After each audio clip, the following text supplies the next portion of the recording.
Hello everyone. सो हम लोगों ने हाइपोथेसिस टेस्टिंग देखा कि क्या होता है। पहले तो बेसिक कॉन्सेप्ट देखे सेकेंड लेक्चर में, फिर उसके ऊपर इन्फ्लुएंसेस मतलब कुछ क्वेश्चंस देखे, एक दो क्वेश्चन देखे, और हम लोगों ने सिस्टमैटिक स्टेप्स देखा, what are the different steps that we have to go through. No, एक बहुत अच्छा क्वेश्चन है ये, और इस बहुत अच्छे क्वेश्चन में बहुत सारे फार्मूलाज छिपे हुए हैं, तो इस लेक्चर को बहुत अच्छे से समझना पड़ेगा। ठीक है, मैंने बहुत बार यूज़ कर लिया।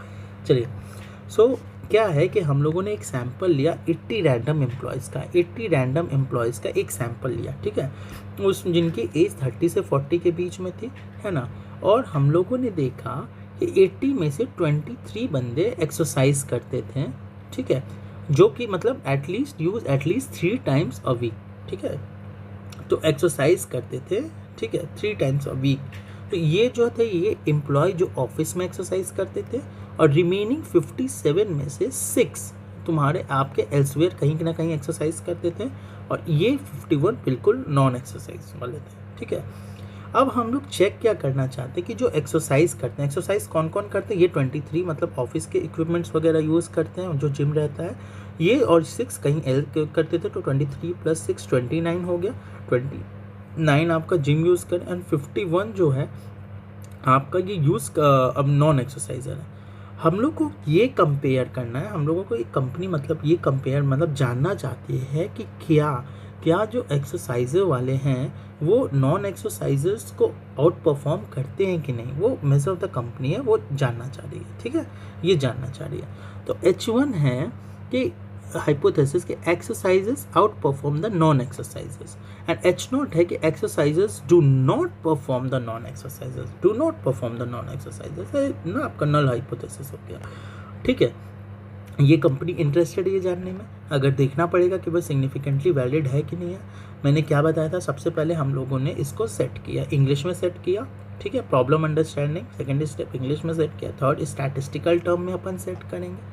ये अगर ऐसे लिखा हुआ है तो हम लोग इसको कैसे देखें। ये तो अभी तक हम लोगों ने पढ़ा नहीं, हम लोगों ने ये पढ़ा ये किसी नंबर से बड़ा या छोटा रहेगा, या कुछ मतलब एक दूसरे से equal to non equal to के टर्म्स में रहेगा, इस तरीके का तो कहीं देखा ही नहीं था। इसका बेसिक सॉल्यूशन क्या है, इसका बेसिक ये है कि हम लोग इसको इस साइड ले आएंगे।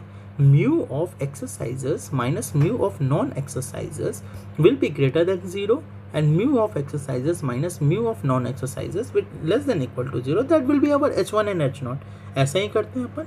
ठीक है, अब यहाँ पे समझिए, तो ये हम लोगों ने किया, H1 को क्या किया, mu of exercises minus mu of non exercises, similarly इधर किया हम लोगों ने। ठीक है, इस हिसाब से हम लोगों का एजम्पशन क्या रहेगा, 2 एजम्पशन है। First, each population is approximately normally distributed, and variance of exercises is equal to variance of non exercises। ये 2 आपका assumption है, समझिए कि ये क्वेश्चन में दिया हुआ है, ये हटा दीजिए। ठीक है, यहाँ पे कुछ इंपॉर्टेंट इन्फो दिया हुआ है, no I don't think so. हाँ, ये देखिए, ये है, इसको अपन ने नाम दे दिया productivity levels of exercises and productivity levels of non exercises, and 2 mus 2 distinct population, variable of interest, productive level of employ. इस तरीके से मतलब कुछ रेफरेंस दिया हुआ। और हाँ, आप टेलीग्राम चैनल से मेरे सारे नोट्स डाउनलोड कर सकते हैं, तो उसमें से आप देख लीजिएगा ये नोट्स में, और आपको क्लियर अंडरस्टैंडिंग होने के लिए आप रेफरेंस ले सकते हैं या अपने नोट से भी। ना, अब यहाँ पे देखिए, जब mu E minus mu N E है ना, इस हिसाब से अब ये हो गया फॉलो क्लस्टर। हाँ, अब हम लोगों ने क्या किया, स्टेप 3 में हम लोगों ने किया फिक्स सिग्मा। हम लोगों ने अल्फा क्या फिक्स किया, 5% फिक्स किया, 5% फिक्स किया।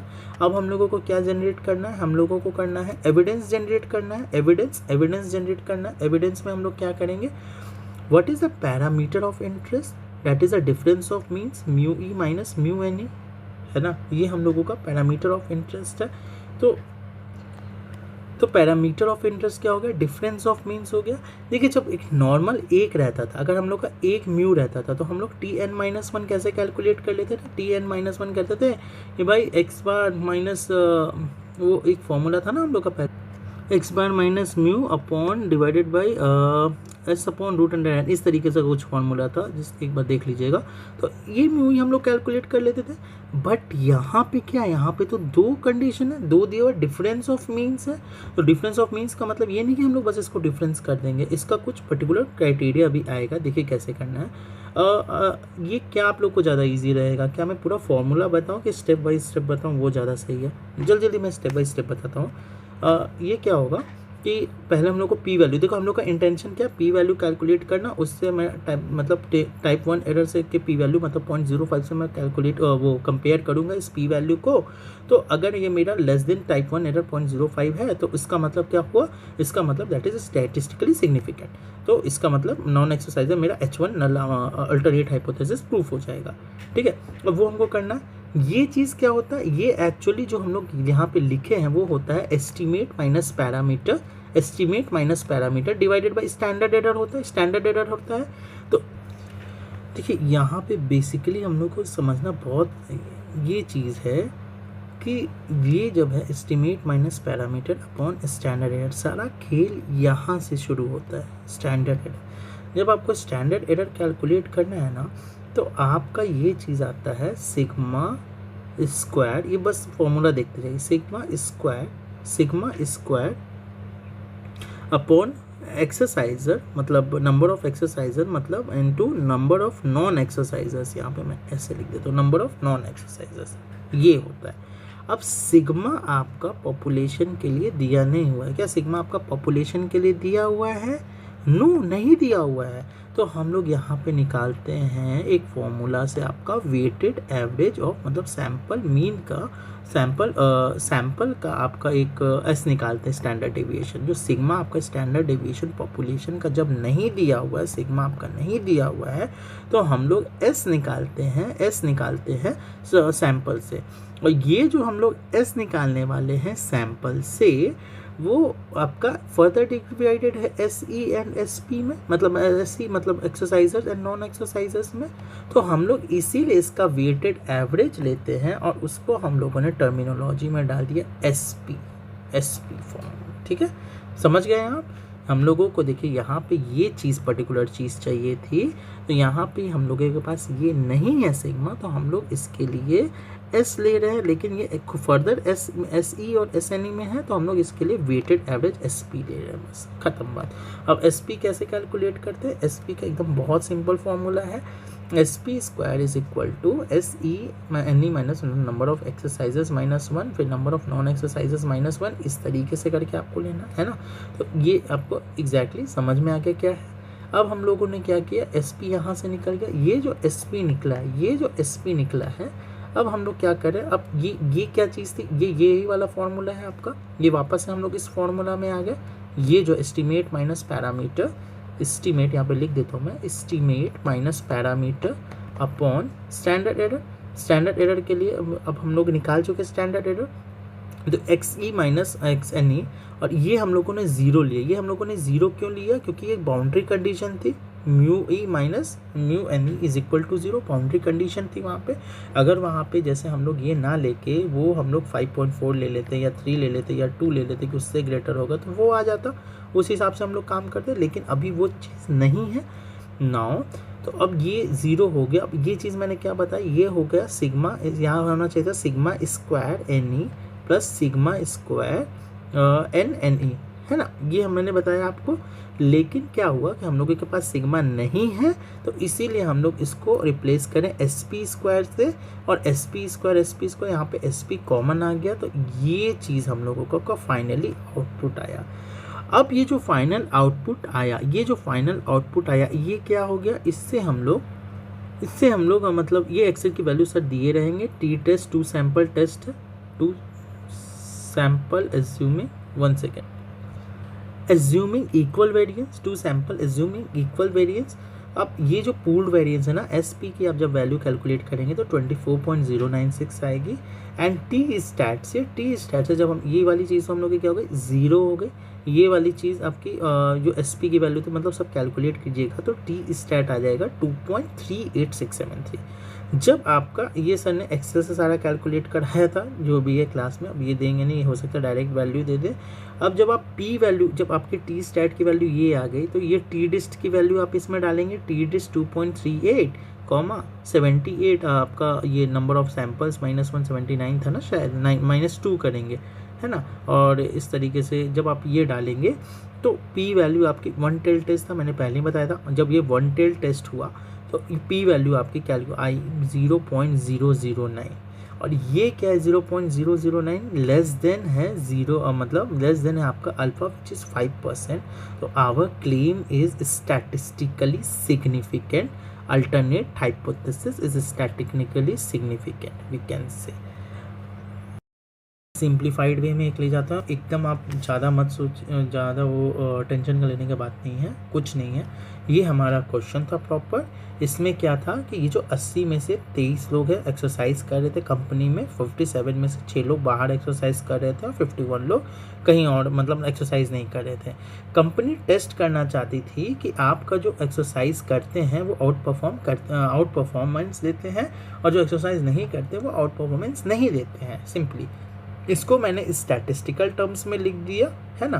जब ये लिखा तो हम लोगों के पास इसका कोई वैल्यू मतलब इसका कोई हाइपोथेसिस टेस्ट करने के लिए हम लोग इसको इस साइड ले जाते हैं। तो mu exercises minus mu non exercises is greater than 0, ये आपका बाउंड्री कंडीशन हो जाएगा। इस हिसाब से हम लोगों ने हाइपोथेसिस सेट कर लिया। जब हमने हाइपोथेसिस सेट कर लिया उसके बाद हम लोगों का सबसे तीसरा मतलब अल्फा की वैल्यू है 5% के आसपास, हम लोगों ने ये फिक्स किया। इसको फिक्स करने के बाद हम लोग को क्या कैलकुलेट करना रहता है, स्टेप 4 में हम लोग को पी वैल्यू कैलकुलेट करनी रहती है। लेकिन प्रॉब्लम यहाँ पे ये है पी वैल्यू कैलकुलेट करने में कि हम लोगों को दो यहाँ पे म्यू है एक तरीके से, है ना, 2 म्यू है इसमें। तो इसके लिए अब देखिए बेसिक फॉर्मूला पे जाइए। बेसिक फॉर्मूला क्या था, बेसिक फॉर्मूला हम लोगों का है estimate minus parameter upon standard error, ये बेसिक फॉर्मूला है। एस्टिमेट हम लोग का क्या हो गया, तो एस्टिमेट हम लोगों का हो गया XC माइनस एक्स बार, मतलब ये आपका एस्टिमेट हो गया है ना। पैरामीटर क्या हो गया, म्यू वाला पार्ट आपका पैरामीटर हो गया। अब जो हम लोग को स्टैंडर्ड एरर कैलकुलेट करना है तो स्टैंडर्ड एरर में हम लोग इसमें वेटेड एवरेज लेते हैं। जो वेटेड एवरेज लेते हैं, देखिए जब हम लोगों ने ये कैलकुलेट किया तो ये देखिए ये आपका स्टैंडर्ड एरर आ गया, ये हम लोगों का स्टैंडर्ड एरर आ गया। ठीक है, जब ये हम लोगों का स्टैंडर्ड एरर आया ना, हम लोगों के पास पॉपुलेशन का सिग्मा वैल्यू नहीं अवेलेबल रहता है। आप खुद सोचिए 4000 एम्प्लॉय है तो 4000 का आपके पास स्टैंडर्ड डिविएशन अवेलेबल रहेगा क्या, नहीं अवेलेबल रहेगा। तो इसके कारण से हमने यहाँ पे एस कैलकुलेट किया, एस पी कैलकुलेट किया। एस पी क्यों कैलकुलेट किया, क्योंकि यहाँ पे ये वेटेड एवरेज जाएगा, वेटेड, क्योंकि एस पी जो है स्टैंडर्ड डिविएशन है वो एक्सरसाइजेस एंड नॉन एक्सरसाइजेस दोनों के ऊपर डिपेंड करता है। वो एस पी को कैलकुलेट करने का फॉर्मूला ये रहा, इससे आपका एस पी निकल जाएगा। जब ये आपने एस पी निकाला, कुछ करना नहीं, बस फॉर्मूला है उसको पुट करना। जब आपने एस पी निकाला है ना, तो ये जो आपने एस पी निकाला तो इसका स्टैंडर्ड एरर का फॉर्मूला क्या होता है, sigma square number of exercises plus sigma square number of non exercises. इसको हम लोगों ने एस पी से रिप्लेस कर दिया। ठीक है, एस पी स्क्वायर से, बेसिकली एस पी स्क्वायर से रिप्लेस कर दिया। तो यहाँ पे ये और ये रूट अंडर जाएगा ना, ये रूट अंडर जाएगा। ठीक है, तो ये गया तो एक्सरसाइज, और यहाँ पे हम लोगों ने ये आपका म्यू आपका बाउंड्री कंडीशन, तो XC और XC SP ये आपका फॉर्मूला हो गया। फिर ये टी डिस्ट्रीब्यूशन फॉलो करता है, टी डिस्ट्रीब्यूशन TNE मतलब टी और नॉन एक्सरसाइजेस प्लस एक्सरसाइजेस -2 हो जाएगा, क्योंकि डिग्री ऑफ फ्रीडम यहाँ पे 2 है। ठीक है, अब उसके बाद हम लोग कैलकुलेट किए पूल वेरिएंस। जब हम लोग SP स्क्वायर का स्क्वायर कैलकुलेट करेंगे सारे फॉर्म वैल्यूज़ रख के, तो ये आ जाएगा। SP जब आ गया आपका और SP आ गया, ये आपका 0 है। आप स्टैंडर्ड एरर कैलकुलेट कर लीजिएगा, स्टैंडर्ड एरर कैलकुलेट कर लीजिएगा। कैसे कैलकुलेट करिएगा, root under 1 upon non exercises plus 1 upon non exercises plus 1 upon non exercises. ठीक है, उसके बाद इससे आपका क्या हुआ, ये जो टी स्टैट की जो वैल्यू आएगी, तो टी स्टैट की वैल्यू से आप क्या कीजिएगा, टी स्टैट की वैल्यू को, मतलब ये चीज़ आपको दिया रहेगा एग्जाम में, टी डिस्ट इज इक्वल टू जो भी है इसका वैल्यू आपका पी वैल्यू दिया रहेगा। पी वैल्यू जो भी आएगी आप उसको कंपेयर कर लीजिए। अगर पी वैल्यू देखिए टी डिस्ट से आपका क्या आया, ये आया टी डिस्ट आपका ये आया, ठीक है। जब टी डिस्ट से आपकी पी वैल्यू इतनी आई तो आप उसको क्या बोलेंगे, है ना, एक सेकेंड। तो यहाँ पे जब आपकी T value 0.099 which is less than 0.05, तो ये चीज़ हो गया। तो हम लोग यहाँ पे बोलते हैं कि alternate hypothesis H1 is significant, statistically significant. I hope ये बहुत अच्छे से आपको क्लियर हुआ होगा, है ना। एक और एग्जांपल ले लेते हैं, एक और एग्जांपल लेंगे ना तो फिर ये पूरा आपका अल्टरनेट हाइपोथेसिस क्लैरिटी हो जाएगी। फिर भी अगर कोई डाउट रहा, छोटा से छोटा भी डाउट, देन डू मैसेज। आपके पास पर्सनली मेरा नंबर भी होगा, ये वो आप बता देना, मतलब मैं एक्सप्लेन और अच्छे से कर दूंगा। लेकिन फिर भी यहाँ पर मुझे नहीं लगता कि कोई भी डाउट रहा होगा फिर भी, क्योंकि सारा चीज़ एक फॉर्मूला में रखना। और टू बी वेरी ऑनेस्ट, ये क्वेश्चन ऐसा एग्जाम में आएगा, ये हम लोगों को आया था इस तरीके का, जहाँ तक मैं रिकॉल कर पा रहा हूँ। और वैल्यूज़ कितनी दी हुई थी ये मुझे ध्यान नहीं है, लेकिन इस तरीके का हाइपोथेसिस टेस्टिंग का एक क्वेश्चन आया था। और बाकी सारे रिग्रेशन से भी क्वेश्चन आया था, वो अंडरस्टैंडिंग इन्फरेंसेस बेस्ड पे। Now 2 sample test for proportion, let's take this example. अब देखिए इस वाले, इससे अभी वाले क्वेश्चन में हमने क्या किया, हमने एक्स बार और ये म्यू वाले से किया था, है ना, जो ये हम लोगों ने मतलब एवरेज वाले से किया था, ठीक है ना।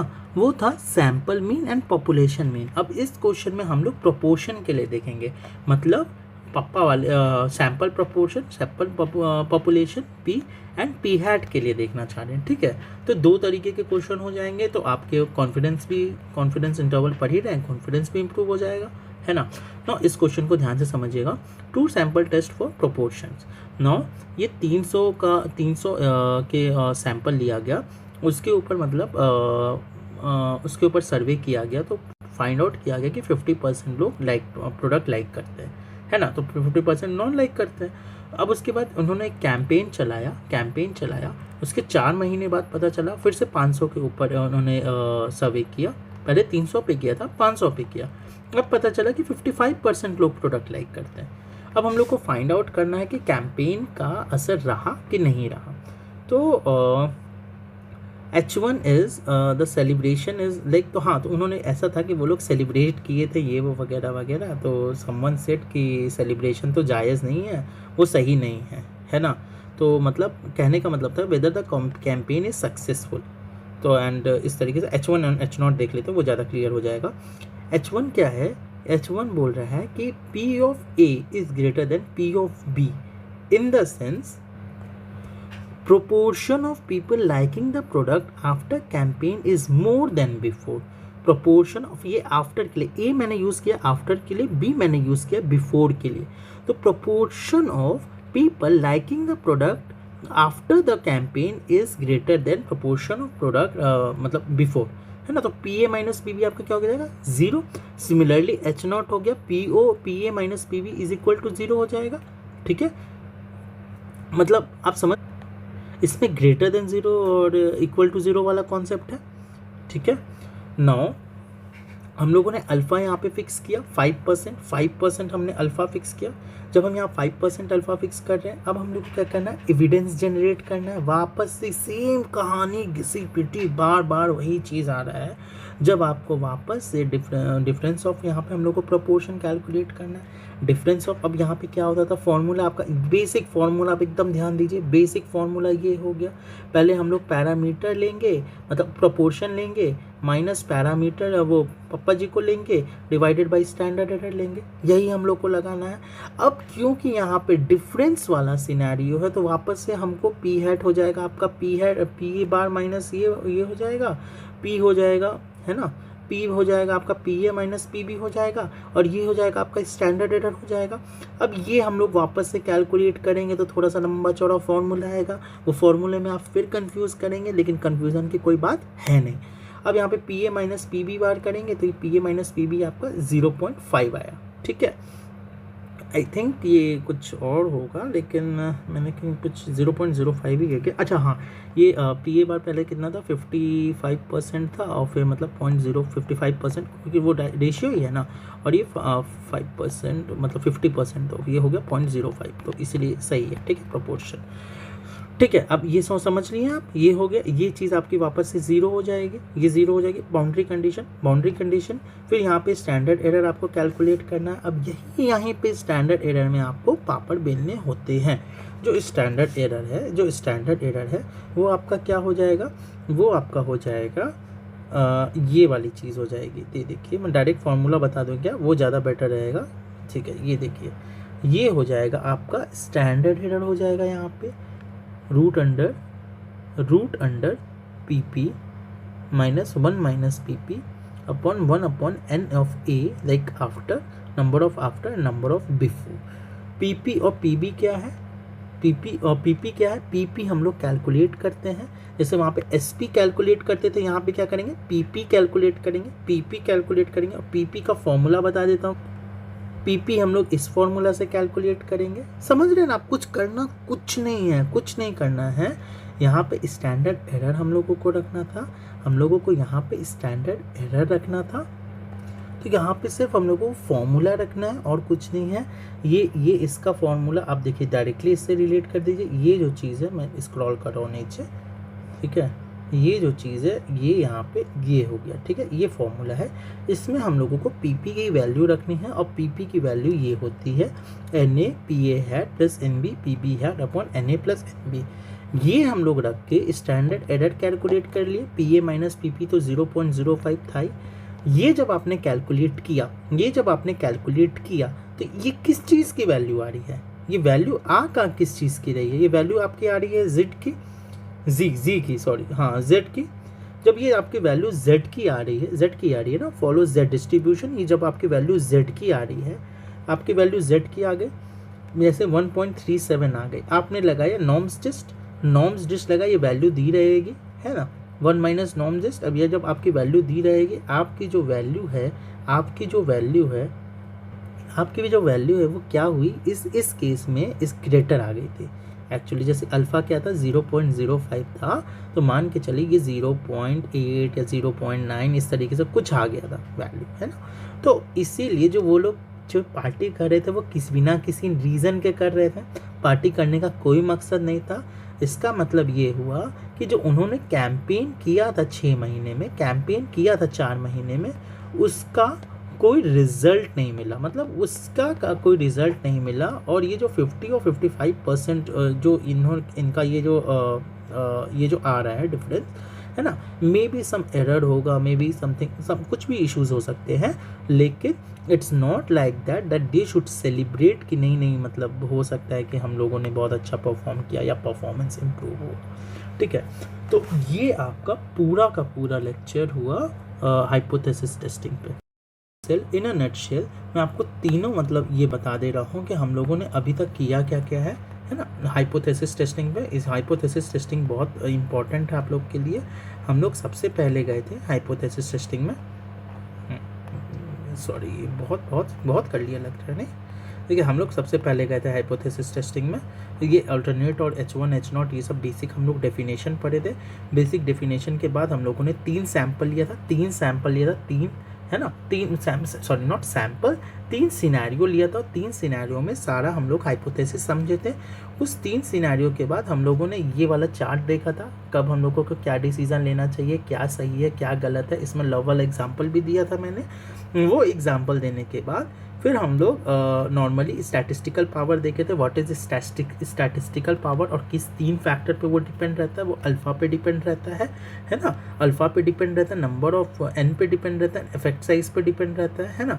ये हो गया। उसके बाद हम लोग एक क्वेश्चन किए थे यहाँ पे सिनेरियो 1 के लिए, हम लोग एक क्वेश्चन किए थे, है ना। उसके बाद हम लोग सिनेरियो 1 पे क्वेश्चन करने के बाद हम लोग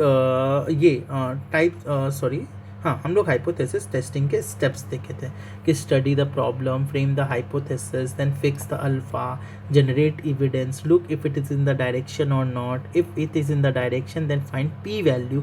और ये जो पी वैल्यू हम लोग फाइंड करते हैं ना, उस पी वैल्यू के लिए डिफरेंट क्वेश्चंस अभी हम लोग देख रहे हैं। सबसे पहले जब हम लोगों का सिंगल था, ये जब हम लोगों का सिंगल वैल्यू था, ये पी का मान के चलिए, इसमें अभी हम लोग म्यू वाला वैल्यू नहीं लगा रहे, सिर्फ पी वाला जो सिंगल वैल्यू था, तो हम लोग कैसे कैलकुलेट किए थे, जेड वैल्यू कैलकुलेट किए थे।